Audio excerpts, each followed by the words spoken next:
This is Pacifica Radio's Letters and Politics. On today's show, the Emperor Caracalla makes the decision rather abruptly to extend citizenship to everybody. The biggest, most vociferous reaction against this comes from Greeks who had gotten Roman citizenship 1 or 2 generations before. Because for them, Roman citizenship was an honor and a privilege and a distinction. And now all of a sudden, part of a hierarchy, everybody has right? it. And part of a hierarchy. Yeah. It benefited them. And so that's the big problem is how do they deal with this, right? How do they deal with the fact that they thought they were special and all of a sudden the guy down the street selling fish in the market has the same thing that you once thought distinguished you. A conversation on citizenship in the ancient Roman Empire. Our guest is Edward J. Watts. He is the author of the book, The Romans, a 2,000-year history. That's next on Letters and Politics. But first, the news. For Pacifica Radio, I'm Scott Baba. The Supreme Court appeared poised today to limit how the Voting Rights Act can be used to require states to draw districts favorable to minority voters. The court's 6 conservative justices signaled support for striking down Louisiana's black majority congressional district, suggesting it relied too heavily on race. Such a ruling could weaken one of the nation's key civil rights laws and open the door for legislatures across the South to limit majority black and Latino districts, likely benefiting Republicans. Chief Justice John Roberts and Justice Brett Kavanaugh, who backed a similar Alabama case in 2023, questioned whether the law should still permit race-based maps. The court's liberal justices warned that the move would undercut decades of progress against racial discrimination in voting. A decision is expected by the summer. Germany has pledged more than $2 billion in new military aid for Ukraine as Kyiv warns it will need $120 billion next year to defend against Russia's nearly 4-year invasion. Defense Minister Boris Pistorius said today that the package includes U.S.-made Patriot interceptors, air defense systems, rockets, and artillery. Germany will also send 2 additional Iris-T air defense systems and anti-tank weapons. The funding is part of a NATO effort to fast-track American weapons to Ukraine under a program called the Prioritized Ukraine Requirements List, or PEARL. Estonia, Finland, Lithuania, and Sweden said they will also contribute. Ukrainian officials say Russia launched more than 5,000 drones and 180 missiles last month alone, underscoring the urgent need for air defenses. Western military aid has dropped sharply in recent months, raising concerns about flagging international support. The United Nations Weather Agency reported that carbon dioxide levels in the atmosphere reached record highs last year, intensifying climate change and extreme weather. The World Meteorological Organization says CO2 growth rates have tripled since the 1960s, reaching levels not seen in 800,000 years. The report released today highlights emissions from coal, oil, and gas, along with wildfires, as major contributors. Despite flat fossil fuel emissions last year, CO2 levels continue to rise. The agency has urged policymakers to reduce emissions, warning that the world is heading into a dangerous state. Other greenhouse gases like methane and nitrous oxide have also hit record levels. India is fast-tracking bilateral trade talks with the United States, aiming to clinch an agreement by November.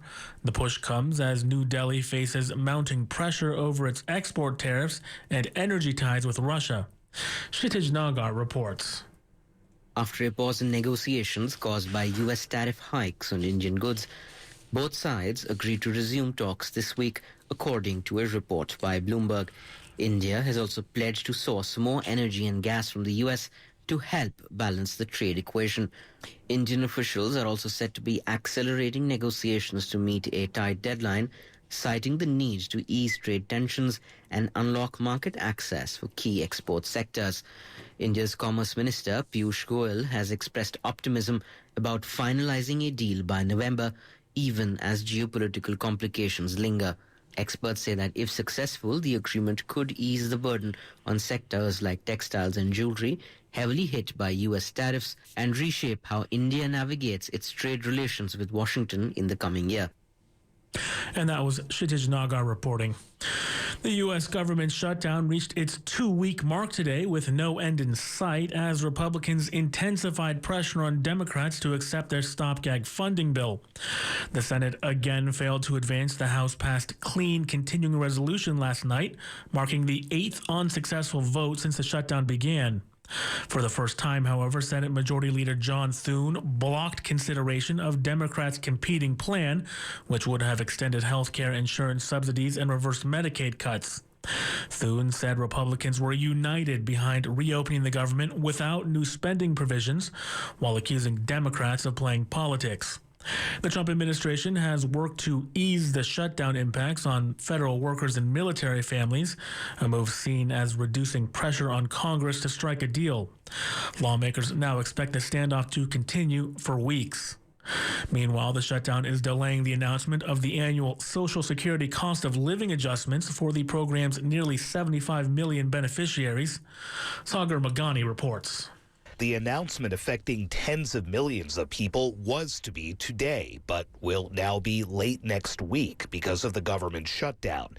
The increase is tied to the September Consumer Price Index, whose release has also been delayed while the Labor Department recalls some employees to assemble the data. It's the latest government report affected by the shutdown, and it's making things harder for the Federal Reserve, leaving it without key data amid persistent inflation and a hiring slowdown. Particularly the October data, if this goes on for a while, they won't be collecting it, and it could become more challenging. Chairman Jerome Powell told NABE yesterday the Fed for now is looking at private sector data to gauge the economy. Sagar Magani at the White House. The Young Republican National Federation is demanding immediate resignations after a Politico report published yesterday revealed a leaked group chat filled with racist, anti-Semitic, and violent messages among state leaders. In a statement, the Federation's board called the language, quote, vile and inexcusable, saying it was, quote, unbecoming of any Republican. The group said those involved must resign from all Young Republican positions.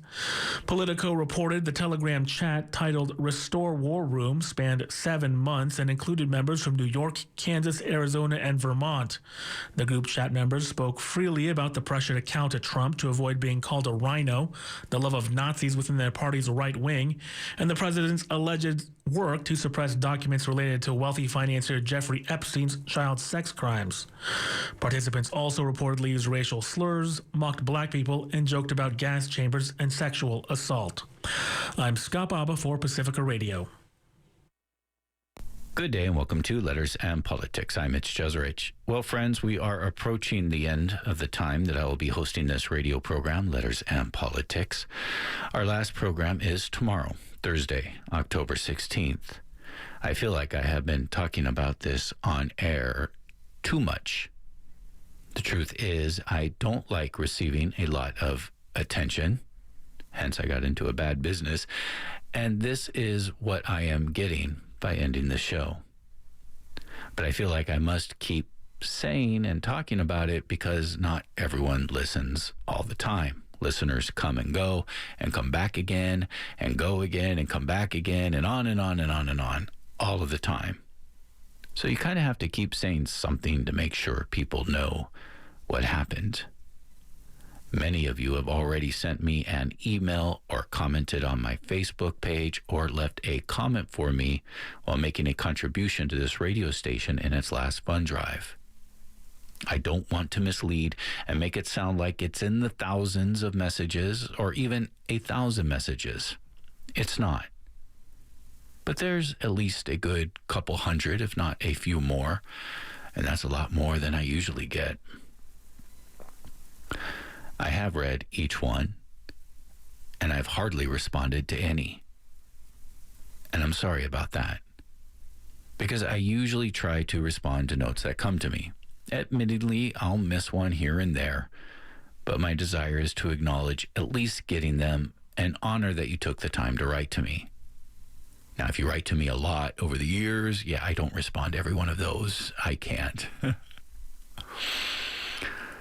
But I haven't responded to these notes recently, individually, that have been coming since I announced that I was stepping down from the show. I meant to.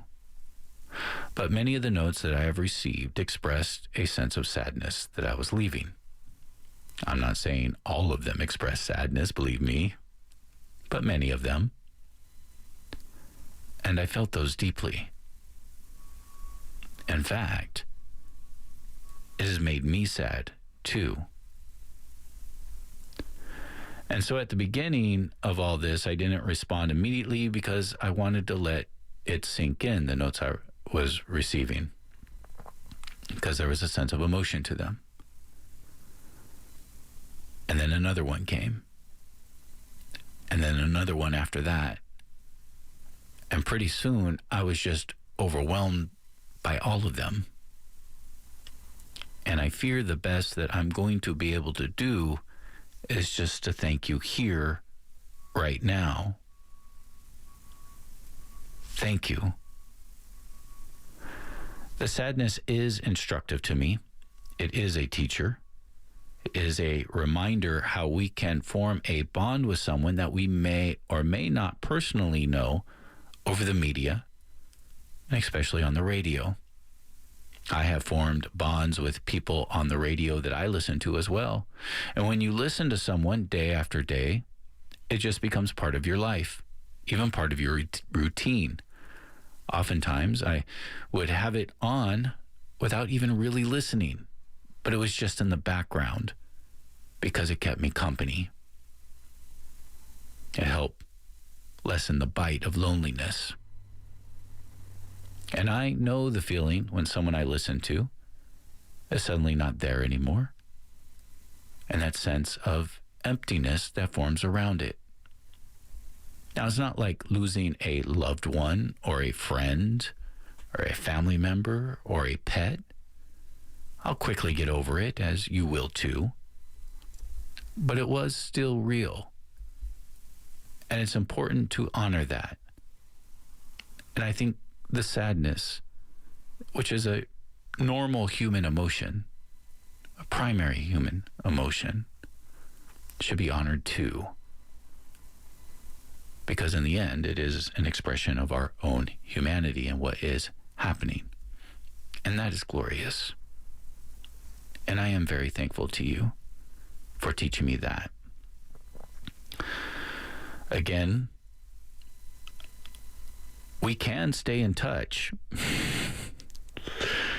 I am working on my own storytelling project with a podcast. I'm just playing around with it. We're experimenting. We'll see what happens, but you can find it at Letters from Mitch. It's on most podcast platforms, and there's a new one up, just put out yesterday, called The Making of Monsters. And included in it is a Buddhist ghost story. Just look for Letters from Mitch. I also place this podcast on Substack, where I have a column there. You could just go to Substack and look for Mitch Jeserich. Spelling my last name is just Jeserich. Today, I am happy to welcome back to this radio program for one more conversation about the Roman Empire. That's Edward Watts, a friend of this show. The Roman Empire and Republic, if you want to include it, and I do, was a real model for the people debating the creation of the United States more than 250 years ago. If you go back and read the Federalist and Anti-Federalist papers, which were arguments for and against the Constitution, it's as though you're reading about ancient Roman history. And today, I still think there is much to glean from this history and to think about concerning our own day. Not that things repeat themselves. However, to be honest, I'm starting to wonder about that. But to observe human behavior in a political environment. Edward J. Watts holds the Alkiviadis Vassiliadis Endowed Chair and is professor of history at the University of California, San Diego. He's the author and editor of several books, including his latest, The Romans, a 2,000-year history. Edward Watts, it is a great pleasure, sir, to see you again. Thank you for doing this. Oh, thank you, Mitch. I'm so happy to be back. It's always fun to talk about these things with you. 2,000 years of Romans. What do you mean that? Like a people that we refer to as Romans have existed for 2,000 years? Do we mean that some kind of political entity has lasted for 2,000 years? That's a long time. Yeah, the thing that I was particularly interested in this book was answering the basic question of why the Roman state lasts for so long. And so I think when we think about the Romans, there are a couple of misconceptions that enter into our sort of understanding of who these people are.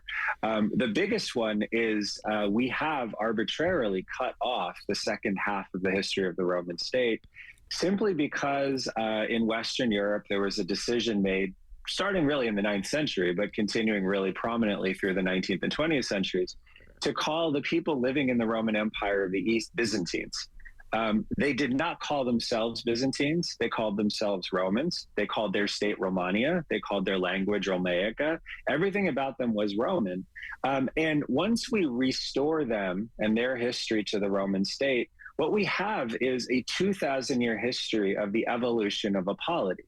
And that evolution is really remarkable, both because of how stunning the transformation of Rome is from its origins as a city-state speaking Latin and worshiping pagan gods in Italy to its final sort of phase as a Greek-speaking state centered in Constantinople worshiping Christ. But the other thing that I think is really important is by joining those things, we can understand why a state survives for so long. And in a moment where we are really struggling across all of the world, right? I mean, the Western world is struggling, but also the Southern world and the Eastern world, everyone is struggling with how do you make a state work when so many radical changes are buffeting its population? Rome has answers for us. You know, Rome can give us an understanding of how everything can change except that core understanding of a citizen's role and responsibility and ownership of the state in which they live. Byzantium, this is the Eastern Roman Empire. As you said, this was centered in Constantinople. This is modern-day Turkey. Why what were the, and they didn't call themselves Byzantium. I get they called themselves Romans. Did they call themselves, why were they cut off in language, arena? Yeah, so what actually happens in the Roman world is this state starts on the Palatine Hill in the city of Rome. But the state embraces this idea that I think is key to understanding everything about Rome. It's an idea that newcomers have something to offer. And if they have something to offer, we need to find a place for them in our citizen body. And this doesn't sound radical to us, right? Our society does this. Western Europe does this. Lots of places in the world now do this. This is extremely different from anything going on in the ancient world elsewhere. Right? Athens struggled to bring in new people into its citizen body. Sparta effectively refused to do this. Greek city-states, they were limited in size because they would not bring in new people. And what Romans said from the very outset is, there are people with skills. There are people with ideas. There are people with talents. Let's bring them in and give them a stake in our state. Over time, what happens is that expands. So by the time of Augustus, you have 6 million Roman citizens. And then in 212 AD, the Emperor Caracalla extends Roman citizenship to everybody across the Mediterranean, a space as big as the continental United States right now. And about half of those people in the East spoke Greek. But they are Romans, right? They are Roman citizens. They are people who are stakeholders in this state. And so they believe they're Romans because they are Romans. And what ends up happening is the state realizes with pre-modern technology, you cannot actually accommodate 60 million citizens with one central government in the city of Rome. And so a second capital is founded in Constantinople to deal with the affairs of the East. It's not a separation initially, right? It is in effect the second administrative center. But what ends up happening in the 5th century is the western half of the Roman Empire loses its territory. The eastern half does not. And so what you have is a Roman Empire that's basically half the size, centered in Constantinople, that's still the same state, but it's the part of the state that survived when the West kind of collapsed. And ultimately, that is the core of what becomes the Byzantine Empire. But until the 800s, until the time of Charlemagne, everybody acknowledged, well, that's the Roman Empire. And it's only when you have the Carolingians claim, well, we are restoring a Roman emperor in the West, that they say, well, wait a second, those are Greeks. But no one living in that territory would say, wait, we're Greeks. Everybody said, why would anything be different? We're still part of that same state that was founded on the Palatine, in the 8th century BC. So we're talking about the creation then of the Holy Roman Empire in the West. With Charlemagne, that would start to yes. differentiate itself from Rome in the East. Yeah. And the key difference there is Rome in the East, from the outset, this idea of the citizen-held corporation, this is key to what Romans understand their state to be. When you talk about the Roman res publica, that's the idea. The idea is this is something that is a polity that belongs to its citizens. And in the East, even though you have a shift from republic to empire, there is still a basic sense that Roman emperors affirm that Roman emperors are magistrates who serve, because they are chosen to do so by representatives of the citizen body. And unlike, Justice Alito's idea of what a U.S. president is, they are not immune from prosecution. They are not immune, and they are not above the law. They are governed by the same laws as other citizens. What happens in the West is Charlemagne is declared Roman emperor, but he does not have Roman citizens. And so what you have in the West is a Roman emperor, but you don't have a Roman citizen base. And so this is the difference between the East and the West, right? You can proclaim somebody Roman emperor, and it's a nice name, but the only Romans he controls are people living in the city of Rome who are a different sort of Romans, right? They are Romans because they live in that city. But the people with membership, with kind of stock in that polity, they're in the East, and they're always in the East. And what the Holy Roman Empire creates is, in a sense, an emperor without Romans. Versus in the West, you have Romans who assent to being ruled by a particular emperor because that's their right as Roman citizens. How did the East respond to this? How did Constantinople respond to this? Constantinople is a little bemused by this. So the initial response that we have, what Charlemagne had hoped to do was to use the claim as Roman emperor to launch a campaign against territory controlled by Constantinople in southern Italy and also in the Balkans. And what Constantinople does is it organizes a naval defense of the Adriatic Sea, and it organizes a military defense of the territory in Italy. It beats back Charlemagne's assault, and then they negotiate. And ultimately, the negotiation comes down on the point of, yeah, okay, fine. You want to claim you're Roman emperor? Like, great, we'll recognize that title. You also need to recognize our legitimacy. And so it ends up just as a stalemate in a sense. In a sense, Charlemagne had overplayed his hands, right? He didn't have the capacity to actually go after a Roman state like that. And I don't think he fully understood what that Roman state was. And this is a problem that Western European monarchs and adventurers and popes all struggle with all the way to the end of the Roman state when the Fourth Crusade captures it in 1204. They don't understand that this is actually, in a sense, a fossil of the old polis model, right? This is a fossil of the city-states of the classical period, where still citizenship matters.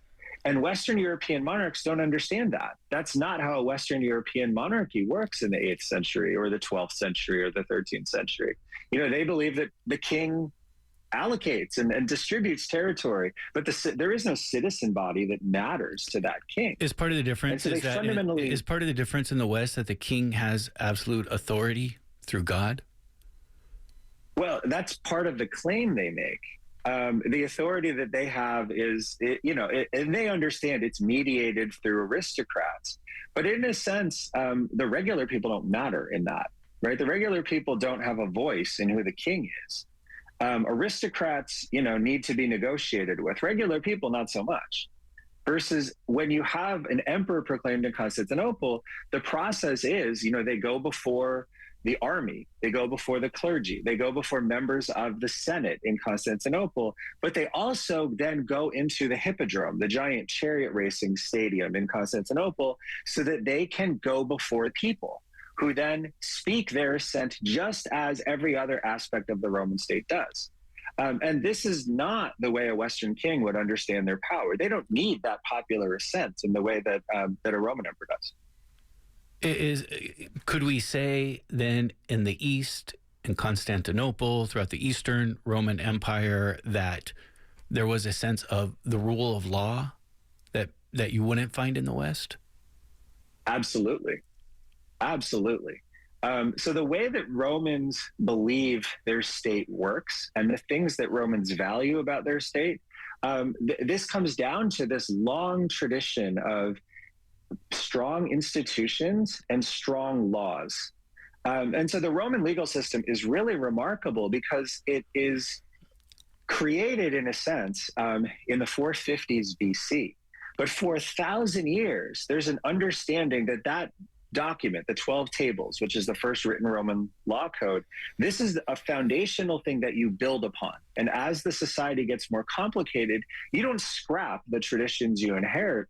You make them better. You make them, more detailed. You make them more comprehensive, but you don't get rid of anything. Instead, what you're doing is you're building an edifice. And there is a moment in the 6th century where the Emperor Justinian says, okay, well, this is too chaotic. Here now is law, and simplifies it. But he simplifies it using existing materials. So even he, who does something very radical, does it in a way that's grounded in tradition. And after Justinian, this legal system continues to just build on what was there before. And the same is true of Roman administrative institutions. There's a really wonderful emperor in the 9th century, in the 10th century, named Constantine Porphyrogenitus. And what Constantine believes is the Roman state has all of these traditions about how you do diplomacy, about how you have ceremonies in the government, about how you run your legal affairs, about how you administer territories. And he creates documents that say, I am collecting all of the evidence that we have about how this works, and I'm going to update it, but I'm not going to replace it. Because what Romans fundamentally believe is they have done something good. They have built something good. They understand that the achievements they have didn't come because they had an Alexander the Great figure who came down and just made everything from scratch. They understand that collectively as citizens, they succeeded in creating something remarkable, but they succeeded in doing it over many generations. And so Romans remain very, very invested in the institutions, structures, and legal systems that they inherited from not just their fathers and grandfathers, but from people 1,000 years ago. And this, I think, is completely incomprehensible to, say, people in Western Europe. They don't think this way. They wouldn't think that their ancestors 1,000 years ago had created something they need to preserve, because they aren't, in a sense, invested in this corporation, this collective communal project of creating and maintaining a Roman state. They don't share that basic goal, so they don't see the value. Did they when it was part of the Roman Empire? Oh yeah, they did. Because so they did at one point. Were Romans. They did at one point, and then gave it up. They then were Romans, right? And I think that's the key thing, right? If you are a citizen, you are, in a sense, I think the metaphor of this being a corporation that you hold stock in is actually quite powerful, because you're invested, literally invested in the success of this project. But what you see in the West is when this territory falls out of Roman control, these people also stop over time identifying as Romans, because they aren't part of that political corporation anymore. And so the identity of asserting your Romanness in somewhere like France in the 8th century, it wouldn't make sense, because you're asserting something that is an identity that at that moment is tied to a political system that you're not part of. Being Catholic wouldn't have you identifying as Roman? No, there's a very interesting moment in the 5th century where the Roman Church, or the Roman state in the West, suppresses and breaks its tie with traditional Roman religion in the 380s. And there's a big controversy in 384 where a Roman senator comes forward and says, these traditions have secured our state for a very long time, for over 1,100 years. And we've broken with them. And since we have broken with them, we've had a civil war. We've had barbarians who have invaded that we can't suppress. We've had a famine. We need to go back to these traditions. And Christian leaders actually take a very interesting perspective and a very interesting approach. They say, in essence, these traditions are not good. Christianity is better. And so if we break with these traditions, everything will be fine.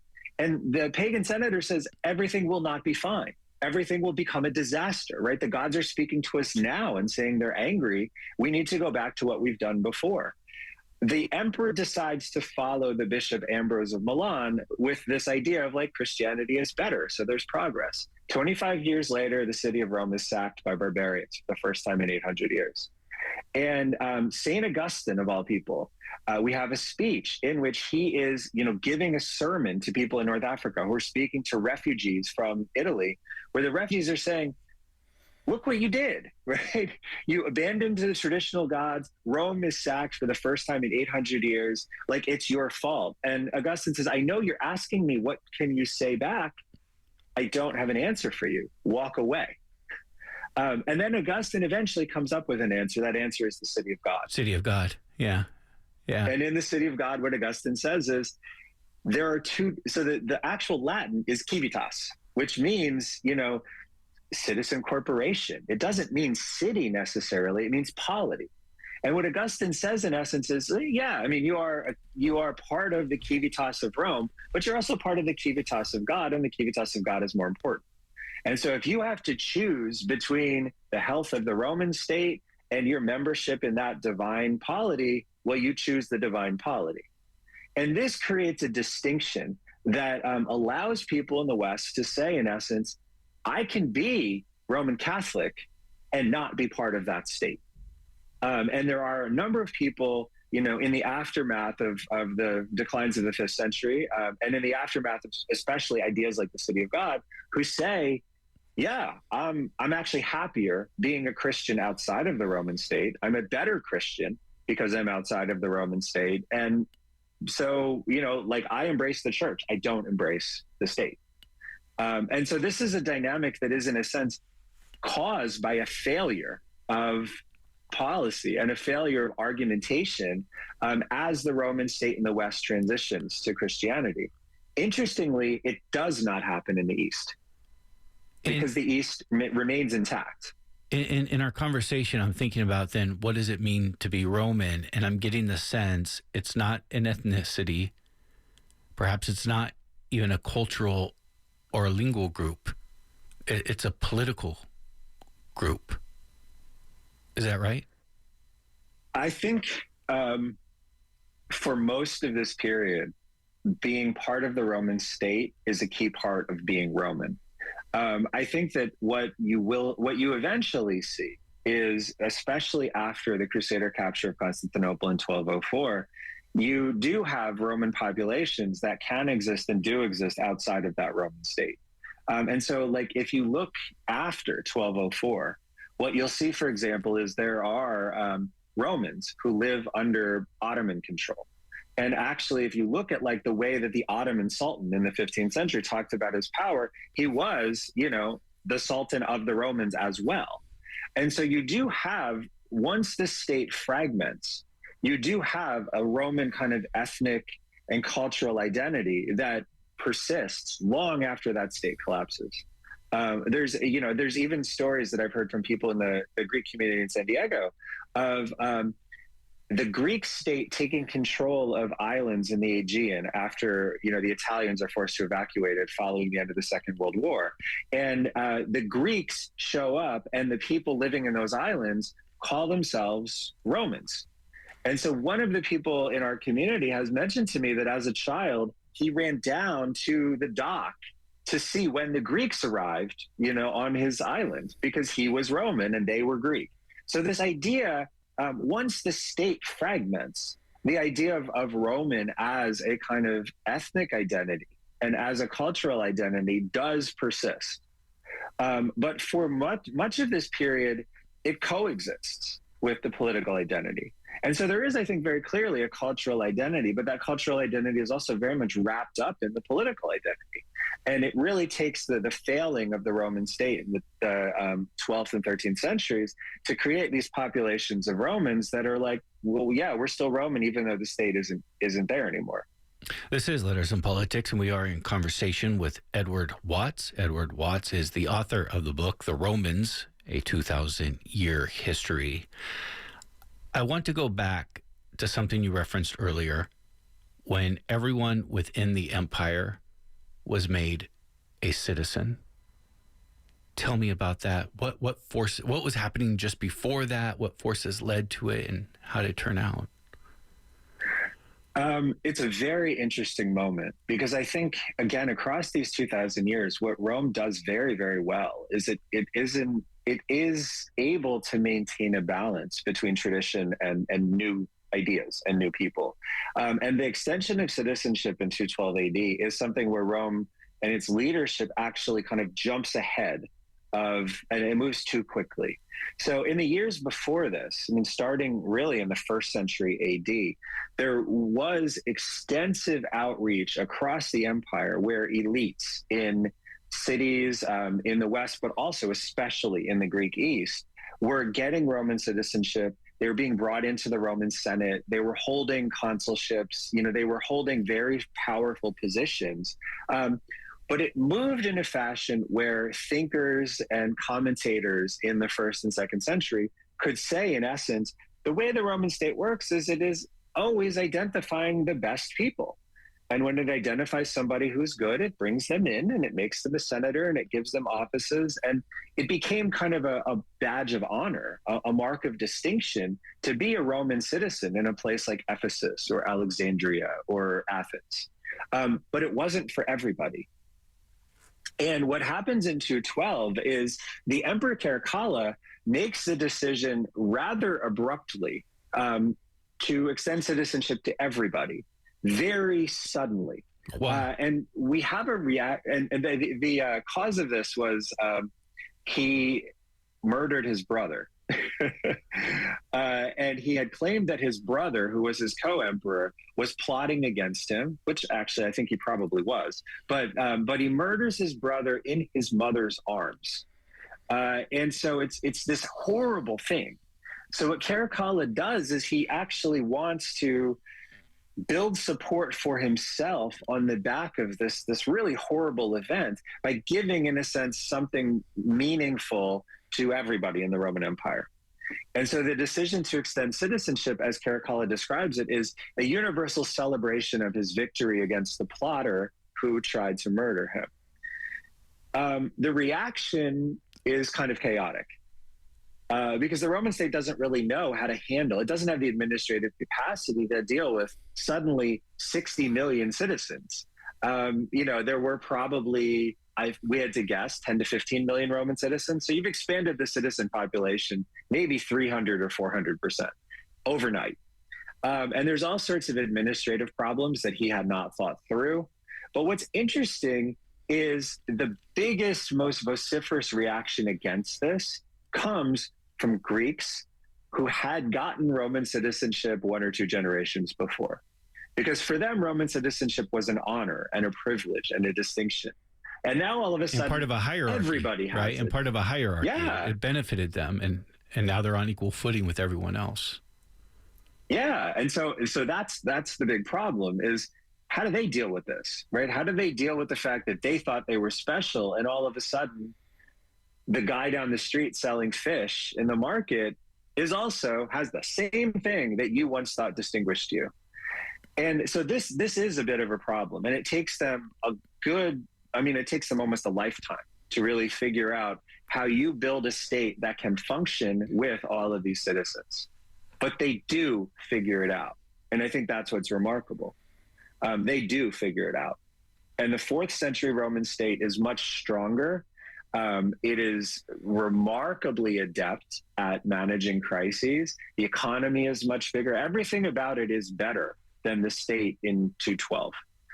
Because they do figure this out eventually. They do figure out how you maximize the talents of these 60 million people that, for a while you didn't have the capacity to really to utilize because they weren't stakeholders in this.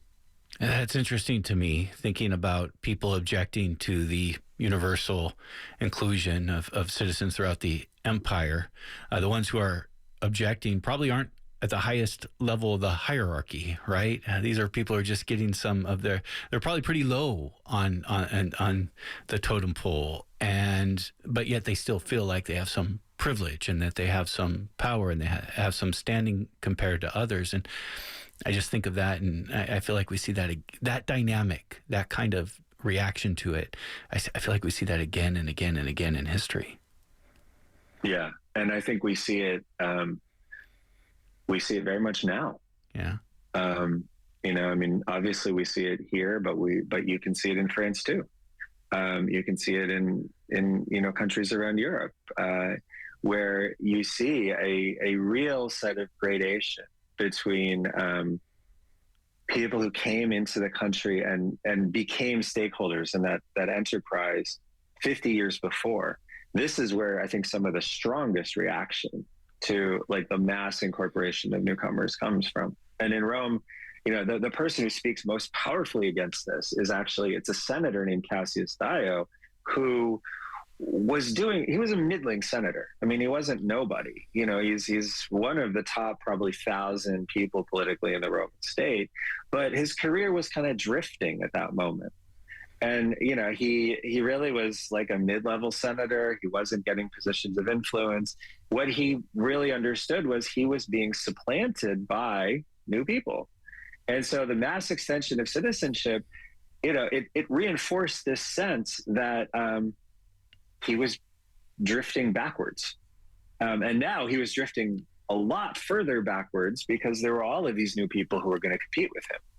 And so I think that reaction is, I think, quite familiar in the world we live in, where, it's not the people with little who react most strongly to this. It's the people in the middle, the people who have secured some distinction in that society, who feel like they're sort of retreating backwards. They're the ones who think they're going to lose. They're the ones who think, and in some ways they may, because we know that's not the powerful who are going to lose from this dynamic. Well, and Dio was powerful, but Dio was being eclipsed.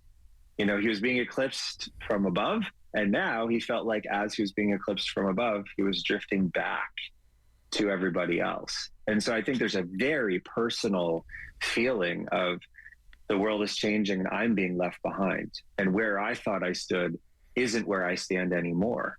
And, I'm sure Dio was speaking in a way that a lot of people who are of less status also, felt the same way. We don't have their words, but I think what Dio was saying would make a lot of sense given what those same people were saying, say, 30, 40, 50 years before. Would we consider Dio to be a demagogue?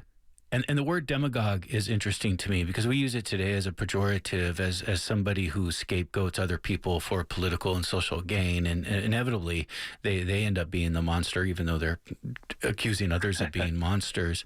But the root word of demagogue has always been interesting to me. It's a Greek word, which means leader of the people, demos and demagog, or something like that.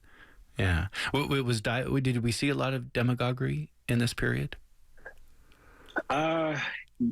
So the empire did a really good job of regulating that stuff. And so I think what you would see with Dio is, I don't think anybody was following him, right? I don't think he's a terribly charismatic figure. I think he's in a sense a frustrated, aging man who sees the world changing around him and doesn't quite understand how or why. But what the empire did a really good job of doing is recognizing, as you had a shift in imperial rule, that there were cadres of new people that you can bring in to sort of populate the Senate so that they are more favorably disposed towards you.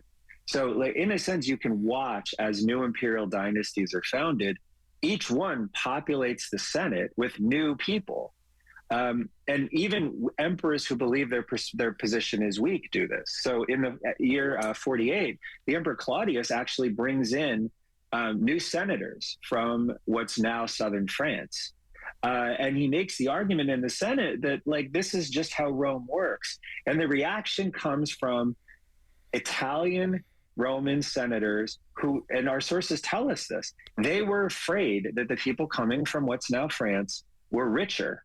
And therefore, they would outperform the Italian Roman senators. And the Senate then would be, they don't care about the policies that will go through the Senate. They care about their position and the fact that their kids might not be senators. And maybe they won't even be senators because these people are better and more powerful. But it's in Claudius's interest to repopulate the Senate with people who he knows are more powerful and will be loyal to him.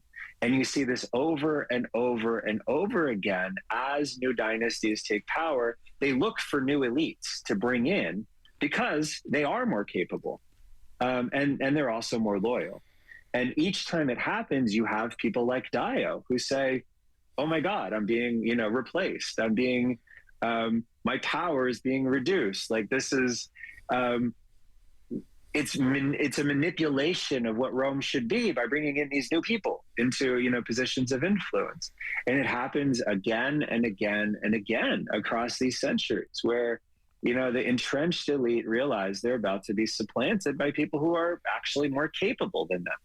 Many years ago, I interviewed legal scholar Amy Chua, who wrote a book, which I can't remember the name, but she makes an argument in this book about empires and empires that fall.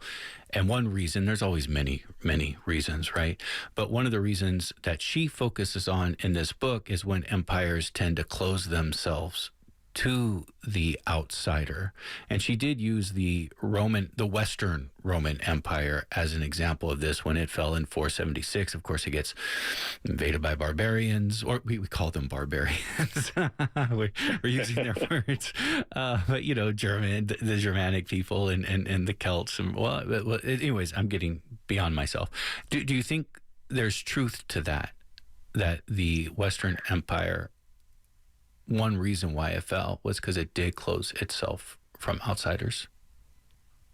It did, but not to the degree that I think. I don't know her work, but not to that degree.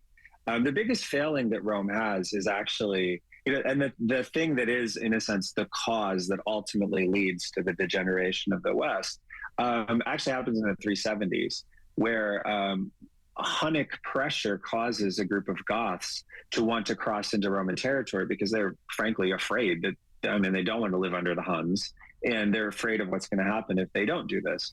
And the Emperor Valens negotiates something with the Gothic leaders where they're supposed to cross at specific crossing points in specific numbers. And it seems that he's pre-positioned resources and he's going to give them land in, what's now like Bulgaria and Serbia, land that had been farmed but has since sort of reverted to forest. So it's land where you can't actually get food very easily, right? So the pre-positioning of food, I think, is key. But what ends up happening is you have a massive flow of people that cross wherever they feel like crossing. And so there's more people in places where they weren't expected to be, and you have a crisis because there's no food for these people.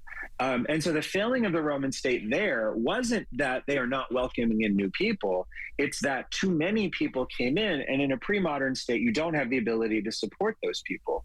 And it leads to a rebellion that ultimately Rome never fully suppresses.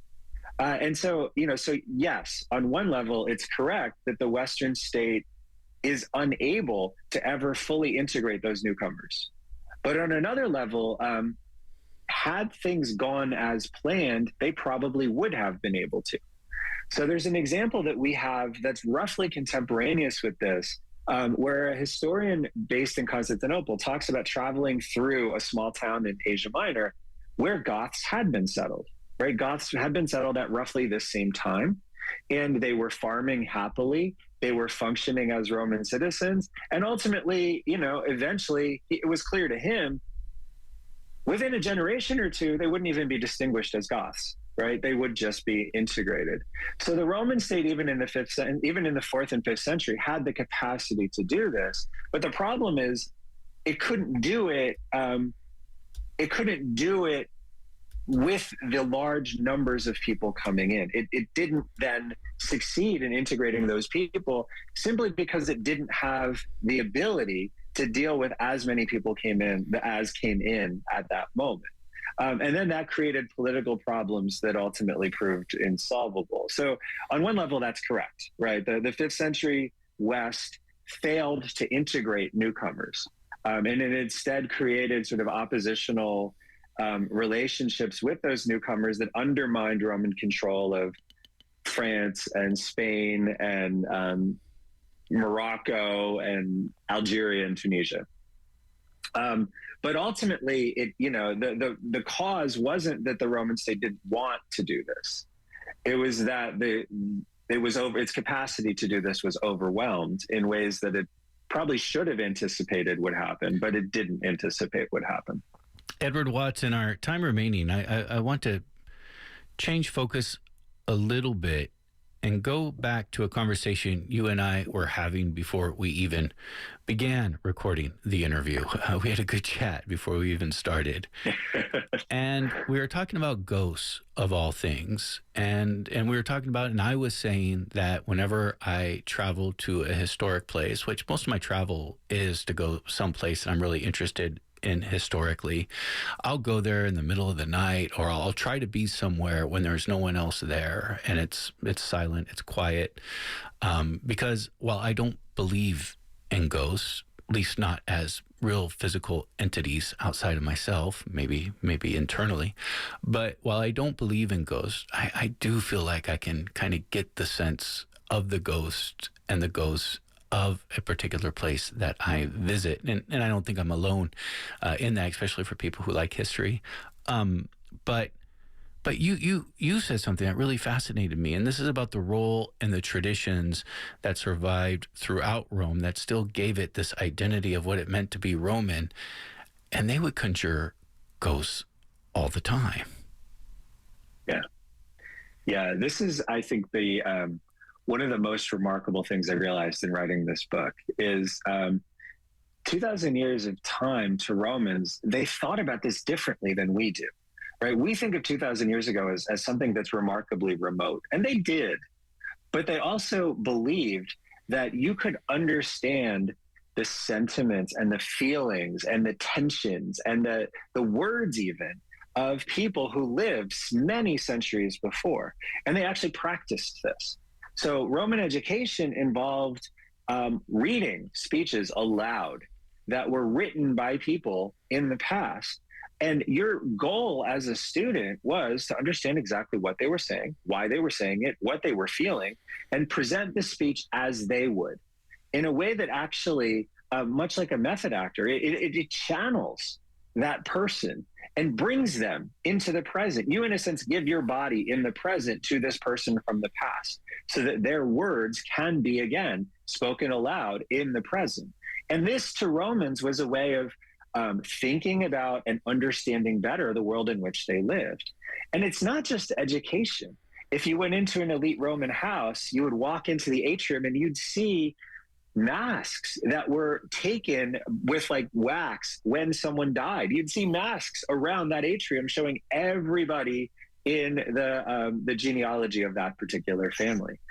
For a funeral procession, people would wear those masks so that all of the ancestors would walk and welcome and, in a sense, commemorate not only the life of that person, but the person who died, their place in that family and the many generations of that family that existed.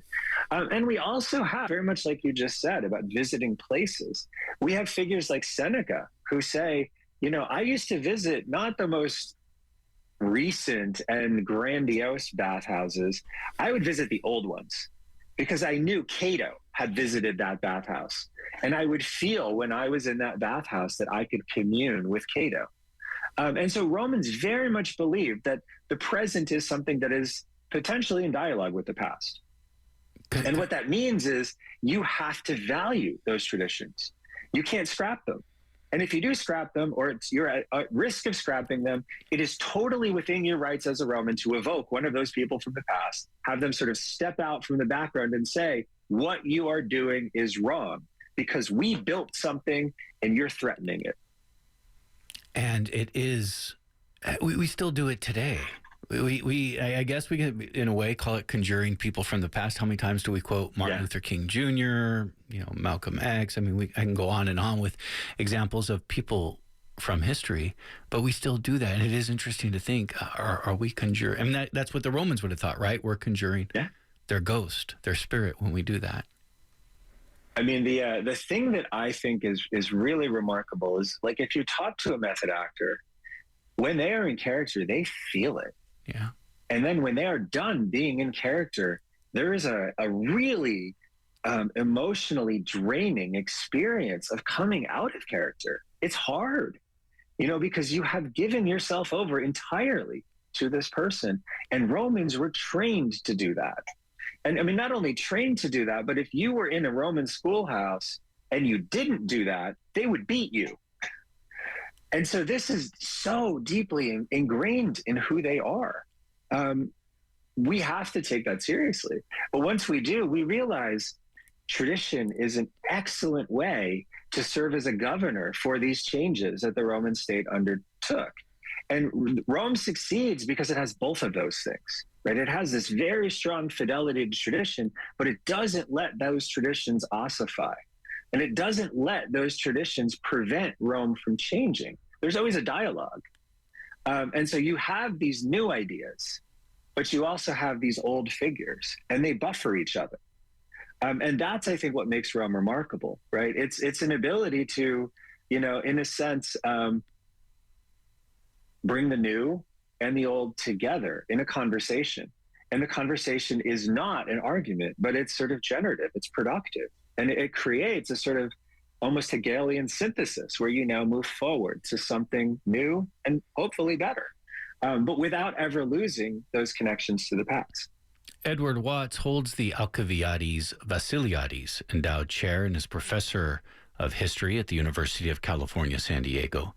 He's the author of many books, including his latest that he has joined us to talk about. It's called The Romans, a 2,000-year history. Edward Watts, I've enjoyed that very much, and I thank you. Thank you, Mitch. It's so wonderful to talk to you. I always love this. That does it for Letters and Politics. I do feel compelled to say here again for all of our radio stations across the country, this is the final week that I am hosting this program, Letters and Politics, and we will not be uploading new programs next week. You are welcome to go to our archive and play past shows as a bridge to get you to whatever you will do next. And for friends who want to stay in touch, you can find my podcast, Letters from Mitch. You can also find me on Substack. Today's program was produced by Deanna Martinez. Kirsten Thomas is the engineer. I'm Mitch Jeserich, and I thank you for listening.